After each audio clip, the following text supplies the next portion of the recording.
Carta de Paulo aos Coríntios 4:12. Eu falei hoje de manhã que nós temos que tirar o pessoal do banco de reserva, irmão. Que isso, pastor? Tem muita gente que tem condição de ser titular e não é verdade? Não tá, no futebol não é assim? De repente ele entra e não sai mais, né? E eu pego as palavras do João Batista: importa que eles cresçam e que eu diminua, que eu vá, entenda? Como eu falei, 65, depois 75, não sei quanto, daqui um dia eu estou sentado, daqui um dia eu estou lá na porta, bem-vindo, daqui a pouco o pastor João vai pregar, daqui a pouco a pastora Maria vai pregar, bem-vindos à casa de Deus, não é verdade? E assim vai fazendo o renovo que Deus vai dando. Vamos voltar para a palavra então, 2 aos Coríntios 4, versículos 1 e 2. Pelo que, tendo este ministério, segundo a misericórdia que nos foi feita, não desfalecemos, antes rejeitamos as coisas que por vergonha se ocultam, meu irmão.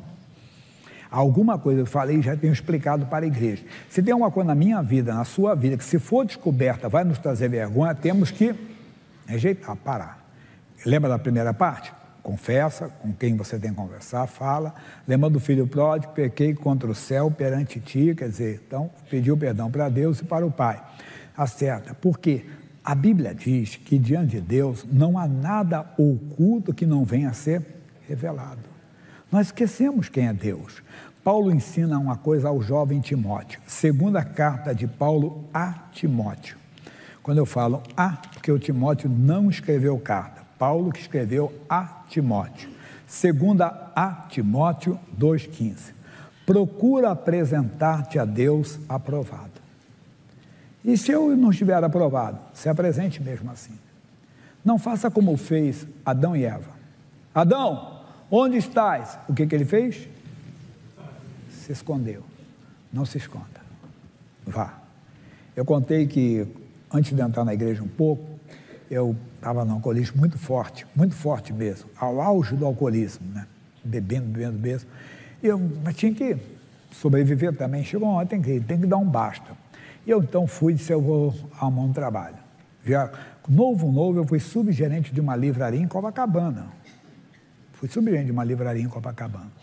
Agora eu ia trabalhar numa metalúrgica. Engraçado, né? Como diz outro, de peão, mas era de segunda a sexta e ganhava mais do que na livraria. Mas era uma empresa de metalúrgica, de máquina de escrever, chamada Hamilton. E eu fui fazer e passei na entrevista, tudo bem, mas no exame médico, o que aconteceu? Pressão estava lá em cima, tinha tomado umas pingas violentas um dia antes, fumava mais do que um condenado, né, e tudo, então a pressão subiu, mas eles não me reprovaram, não. Eu fui reprovado, eles disseram assim: olha, seu Jaime, o senhor tem que... era garoto ainda, e ele falou assim: o senhor vai tomar um remédio, durante 15 dias o senhor vem aqui, não beba. Imagine ficar 15 dias sem a maldita, não? Mas consegui ficar. E quando eu cheguei lá, a pressão estava normal, o senhor está admitido. O que eles fizeram? Usaram de misericórdia comigo. Imagine Deus se não é misericordioso. Você nunca vai ser reprovado diante de Deus. Acredite na misericórdia dele, na justiça. Vá, ele sabe tudo. Verdadeiramente, Deus conhece tudo a nosso respeito. Não precisa sair daqui, não. Lembra de Hebreus 4:12? Vamos ver? Hebreus 4:12. Porque a palavra de Deus é viva e eficaz. É mais penetrante do que qualquer espada de 2 gumes. Penetra até a divisão da alma e do espírito, das juntas e medulas, e é apta para discernir os pensamentos e as intenções do coração. Você vê, Deus conhece até os pensamentos. Lembra de Mateus 9,4? Mateus 9,4 não dei no outro culto. Mas Jesus, conhecendo os seus pensamentos, disse: por que pensais mal em vosso coração? Conhece meus pensamentos. Não esqueça de 1 Samuel 16,7. Deus não vê como vê o homem vê o que está diante dos olhos. 1 Samuel 16,7. Porém o Senhor disse a Samuel: não atente para a sua aparência, nem para a altura da sua estatura. Porque tem gente que tem cara de crente, pinta de crente, mas não é crente. Olha o que ele diz: porque o Senhor, porque eu tenho rejeitado, porque o Senhor não vê como vê o homem, pois o homem vê o que está diante dos olhos, porém o Senhor olha para o coração. Quer dizer, Deus olha, Deus vê tudo, até o coração, até o íntimo, o interior do homem, Deus vê, pode ter certeza disso. E mais, o Salmo 33, versículo 13, diz: e o Senhor olha Deus dos céus, está vendo a quem? Todos os seus, todos, não tem então? Não tem exceção, são todos são todos. todos, não tem um, entenda? Todos. 14, ele diz, da sua morada contempla todos os moradores da terra, tanto os humanos como não humanos também, até os vermes, entenda, tudo ele conhece, todos os moradores da terra. 15, ele diz, é ele quem forma o coração de todos eles, que contempla todas as suas obras. Deus conhece. Então não tenha medo de ir a Deus, mas vá crendo na misericórdia dele. O bom é que esteja aprovado. Se está reprovado, entenda, eles não me rejeitaram na empresa, passaram um tratamento, 15 dias depois me admitiram. E Deus, irmão, imagine a misericórdia de Deus, o amor de Deus, se não faz isso. Deus, por isso que eu falei do Davi, que ele encontrou essa misericórdia, ele encontrou essa graça, ele descobriu isso, que Deus era misericordioso para mudar a história dele. Isaías capítulo 1, não falei que eu voltaria no Isaías? Isaías capítulo 1, versículo 3. Diz assim, Isaías 1:3. O boi conhece o seu possuidor, e o jumento a manjedoura do seu dono, mas Israel não tem conhecimento o meu povo não entende. Eu falei, o cachorro conhece seu dono, conhece. Eu descobri, por exemplo, eu tive uma raça, e tinha um olfato muito forte. Eu já contei isso aqui, eu morava aqui perto da Vila Buarque, aqui perto da Santa Casa, era o 9º andar. Sempre que eu chegava, soltava o carro, o cachorro já latia. E um dia eu falei para uma vizinha, eu estou preocupado que a pai está incomodando. Eu disse, não, ele não late não, pastor, o dia todo ele não late. Só late quando você chega. Pensando, por quê? Não, porque ele sente seu olfato, mas eu estou no 9º andar, como é que ele vai dizer assim? É, mas é forte. Conhece a roupa, não é verdade? Conhece, aqui, está dizendo que o jumento, a manjedoura do seu dono. Sabe? Tem cachorro, tem ciúme. Se pega alguma coisa do dono dele, ele vai dizer assim. Mas Israel parece que não conhece Deus. Não estou entendendo, pastor. O 18 vai te explicar. Vinde.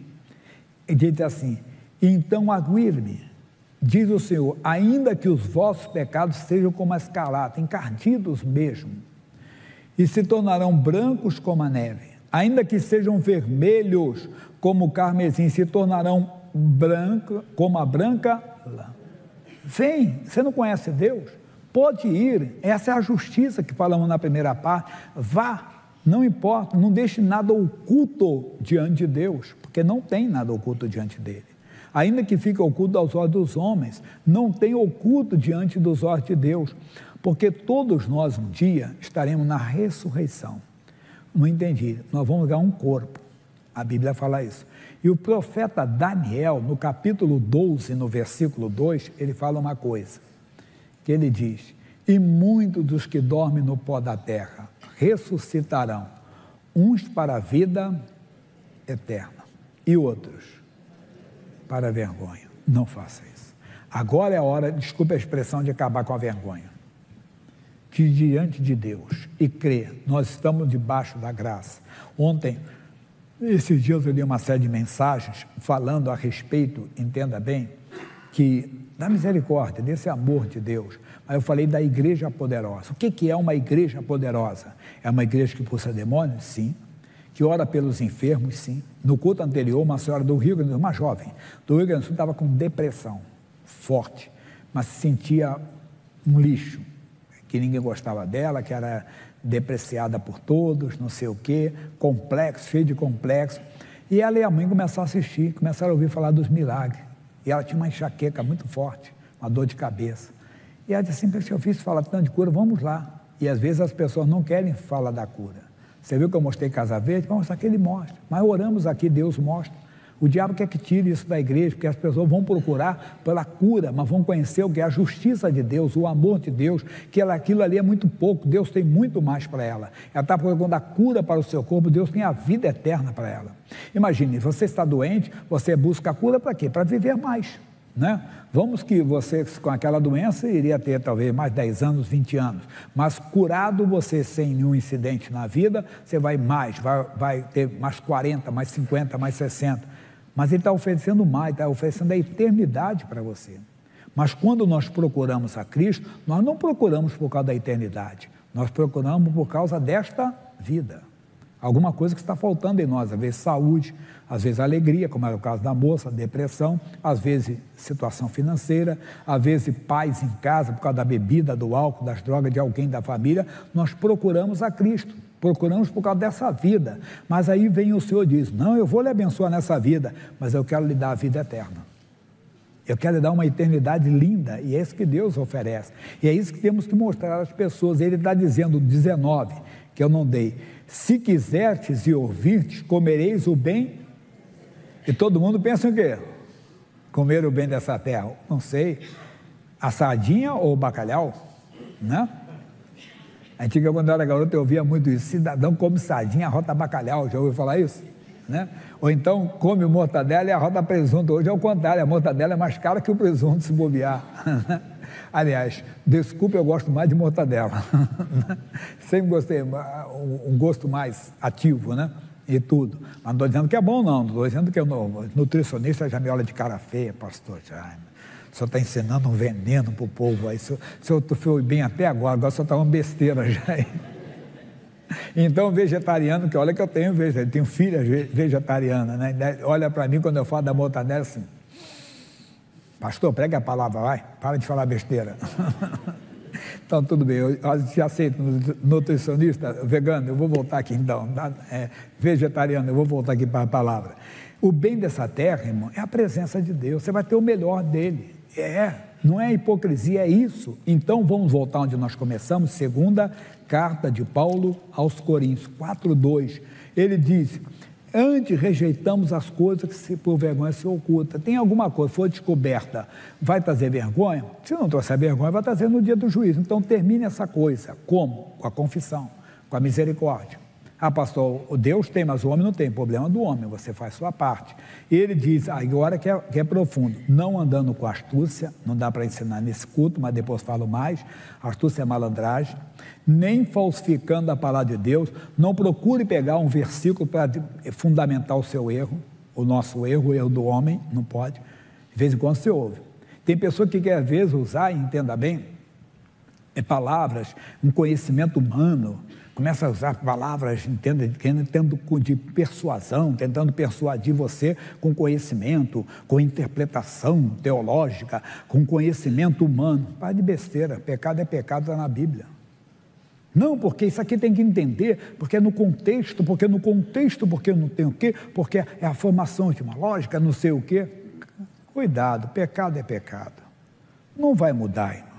A Bíblia é clara, largará o homem, seu pai e a sua mãe, unir-se a sua mulher, serão dois uma só carne. Não vem com uma babá para cima da gente, não. Não existe, pecado é pecado. Não adianta, o homem é marido de uma só mulher, a mulher é mulher de um homem só, até nos pensamentos.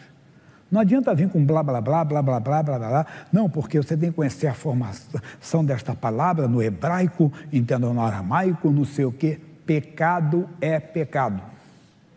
Pau é pau, pedra é pedra. Não tem de coisa. Não deixe ninguém persuadir você com palavras, com eloquência, com erudição humana, que não funciona. Nós somos dirigidos pelo Espírito Santo. E se o Espírito Santo convence que é pecado, é pecado. E quem fala isso não sou eu, coloquei até no dentro do outro culto, rapidinho, para vocês aqui, deixa eu ver se eu coloquei nesse, coloquei João 16:8, rapidinho. E quando vier quem? O Espírito Santo convencerá o mundo do pecado e da justiça e do juízo. Está falando do Espírito Santo. Eu não vou convencer você, não adianta. Quem convence é o Espírito Santo. Zacarias 4:6 diz, não é por força nem por violência, é pelo Espírito de Deus. Não adianta, eu não vou tirar você do boteco com minhas palavras, quem tira você é o Espírito Santo. Não vou tirar você do caminho errado, dentro da devassidão, com as minhas palavras, com os meus argumentos, ainda que eu queira usar argumentos teológicos, ou então conhecimento humano, erudição humana, não funciona. Não é por força nem por violência, é obra do Espírito Santo. Agora o Espírito de Deus habita em mim, habita em você. Nós precisamos nos encher com o Espírito Santo, que quando falarmos do amor de Deus, quando falarmos da justiça de Deus, não vai ser nosso convencimento ou a nossa persuasão, não. Vai ser simplesmente o Espírito Santo que está em nós que vai convencer aquela pessoa, quem vai trabalhar no coração dela. Nós precisamos disso.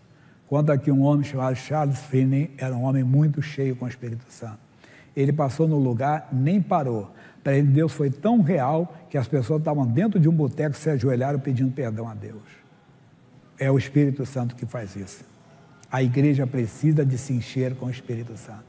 A igreja precisa de se envolver com o Espírito Santo. A igreja necessita de viver com o Espírito Santo. Que Deus fale mais contigo.